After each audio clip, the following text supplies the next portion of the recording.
আর এই ছোট্ট হাত, এই হাতটাকে সেই পাটা পুতার যে পুতা আছে সেটা দিয়ে ছেঁচে ছেঁচে ছেঁচে ছেঁচে ফেলতে দেওয়া হয়েছে। আমি তো কোনো ক্ষতি করতাম না, কিছু করতাম না, এমনি মারতো।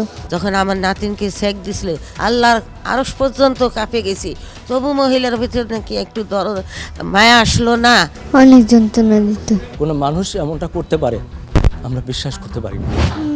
ম্যাডাম আমার মারছে, ফুটা শেষে পিঠে, এমনি যে আমার হাতে পিড়া আছে না, পিড়াতে এমনি থুয়ে এমনি শেষে হাতে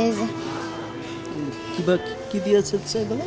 যে বাটে যে ওইটা দিয়ে আমার শেষা দিচ্ছে, এখানে দিছে, এইখানে দিছে, এই হাতে দিছে, শেষা দিছে যে হাত সোজা হয় না, লোক সোজা হয় না। হাতটা একটু জায়গাও তো দেখি, হাতে হচ্ছে দেখি। এটা কিভাবে হয়েছে? খুন্তি দিয়ে পুরা খুন্তি পড়া? হ্যাঁ। আচ্ছা, তোমাকে যখন আমার শেষ করছে চুলগুলা হ্যাঁ, অনেক চুল তো উঠে গেছে মাঝখান থেকে। এই চুলগুলা কে টানতো তোমার? ম্যাডামে। তোমাকে কি দুজনেই মারতো? হ্যাঁ, বুয়ারাও মারতো। বুয়ারাও মারতো। তোমার কাজ কি ছিল? কাজ ছিল বাবু দেখা, আবার আমার ঘর দর গুছায় মুছায়, থালাটি দোয়ায়, কুটা বসা করায়। আচ্ছা, তোমাকে মারতো কি কারণে? আমি তো কোনো ক্ষতি করতাম না, কিছু করতাম না, এমনি মারতো। প্রতিদিনই মারতো না? হ্যাঁ। আচ্ছা, মারার পর তোমার যখন এই কষ্ট হতো, তুমি যখন কান্নাকাটি করতা, তখন তারা কি করতো? তখন তারা কিছু করতো না। তোমাকে কি করতো? গালাগালি করতো? অনেক যন্ত্রণা দিত। যুদ্ধ করতো? এখন কেমন আছো তুমি? ভালো নয়। এখনো কষ্ট হয় তোমার? আচ্ছা আচ্ছা, তুমি কি চাও? এই যে তোমাকে যে অত্যাচার করলো, এটার জন্য তুমি কি শাস্তি চাও? ফাঁসি চাই, মায়ের চাই, শাস্তি চাই। শাস্তি চাও যে তার অনেক উপযুক্ত শাস্তি বা ফাঁসি বা যাবজ্জীবন কারাগার, আর তার গায়ে একটু সেক দিয়ে দেখা যে পোড়ানো দাগ, আর পোড়া সেক দিলে শরীরটা তার কীরকম লাগে, কেমন কষ্ট লাগে। যখন আমার নাতিনকে সেক দিছিল তার আপনজন কেউ ছিল না, তখন সে কীরকম করে নাচছে আর কাঁদছে, সে আল্লাহর আরশ পর্যন্ত কাঁপে গেছি, তবু মহিলার ভিতরে নাকি একটু দরদ মায়া আসলো না। ম্যাডাম এইভাবে বলছে আমাকে, আপনি মেয়ে নিতে পারবেন বাসায়, কোনো সমস্যা নেই। সেই মেয়ে আমি দিয়ে যাওয়ার পরে একদিন আমাকে ঠিক মতো দেখায় নাই। 8 মাস সীমিত দিয়ে ও যে প্রথম মাস কাজ করছে, তার প্রথম মাস জ্বালায় নাই, তারপর থেকে জ্বালানো শুরু করছে। এটা কি 1 মাসের দাগ? এটা কি 1 মাসের দাগ? প্রতিদিনই মারছে ওকে, প্রতিদিন যন্ত্রণা করাইছে। এলে শুকার পরে আমার বাচ্চা আমাকে দেয় আপনার 7 থেকে 8 মাস, 2 মাস আমার মেয়েকে শেখা দিচ্ছে, পাড়া ভুতা দিচ্ছে, এমন সিলাই করছে ওরা নিজেরা। মেয়ে বাড়িতে না, আমার মেয়ে আমাকে, ম্যাডাম আমি ফোন দিই, ও আপনার মেয়েকে নিয়ে আমি নবীনে ঘুরতে আসছি, শপিং আসছি, আপনার মেয়ে খুব ভালো আছে। এটা কি শপিংয়ের তো এগুলো দেখা? একটা মেয়ে যতদিন সন্তানের মতো মানুষ করবে, তো এগুলো রূপ? আমি একটা শাস্তি চাই। এই মোহনা এবং তার পরিবার, আমরা একই বাসায় থাকি, একই বিল্ডিংয়ে ভাড়া থাকি আমরা। তো সেই সূত্রে তাদের সাথে আমার একটা সম্পর্ক। তো তাদের আমি বিগত 2 বছর আগে থেকে চিনি।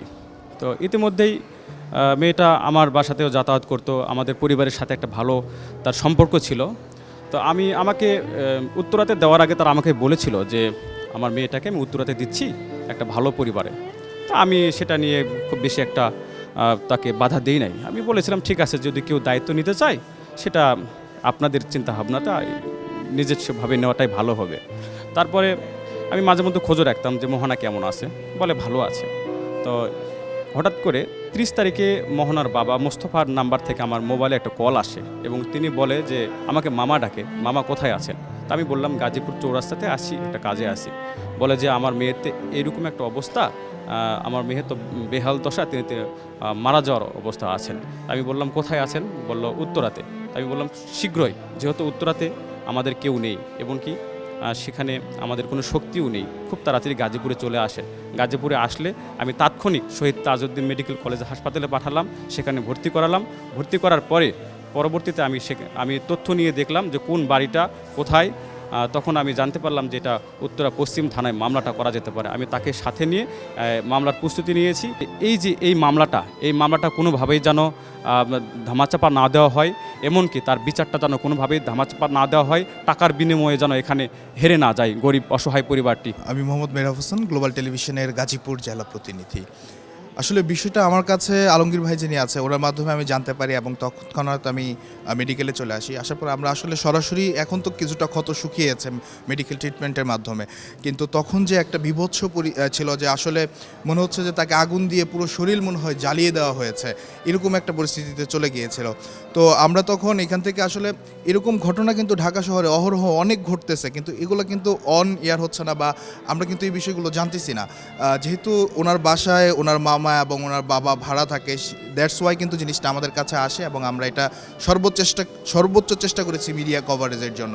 আসলে এই যে মিডিয়া কভারেজের কারণেই কিন্তু আজকে মোহনা কিন্তু যে যতটুকুই পেয়েছে, সামনে কি হবে আমি জানি না, কারণ বাংলাদেশের পরিস্থিতিতে আমরা দেখেছি যে এবং ইতিমধ্যেই কালকে থেকেই বেশ কয়েকটি মিডিয়া গণমাধ্যমও কিন্তু এটাকে আসলে অন্যদিকে নিয়ে যাওয়ার চেষ্টা করতেছে।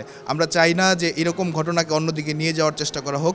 এবং যখন এইভাবে নির্যাতন করা হয়েছে, পশ্চিম থানায় মামলা হয়েছে, তখনও কিন্তু কেউ জানতো না যে উনি আসলে বাংলাদেশ বিমানের একজন এমডি। তাকে গ্রেফতার করার পরে পুলিশ কনফার্ম করেছে আমাদেরকে যে উনি আসলে বাংলাদেশ বিমানের এমডি। এটা তার আগে আমরা কেউই জানতাম না। আমরা কয়েকটি দেখলাম যে তাকে পদচ্যুত করার জন্য অনেকে ষড়যন্ত্র করে এটি করেছে, কিন্তু আমার কাছে উত্তরা পশ্চিম থানার ওসির কল রেকর্ড এখনও আছে, যেহেতু আমরা সাংবাদিক, সব কথাই আমরা রেকর্ডিং করি অন দ্য রেকর্ড। তো সেখানে তিনি বলেছে যে আসলে আমরা পরে জানতে পেরেছি গ্রেপ্তারের পরে যে উনি আসলে বাংলাদেশ বিমানের এমডি। দর্শক মণ্ডলী, বিমান বাংলাদেশ এয়ারলাইন্সের এমডি এবং তার স্ত্রী কর্তৃক নির্যাতিতা এই সেই মোহনা। আমি এই মোহনাকে দেখতে এসেছি, ওর মুখ থেকে শুনলাম সেই নির্মম নির্যাতনের যে ভয়াবহ বর্ণনা সে দিল।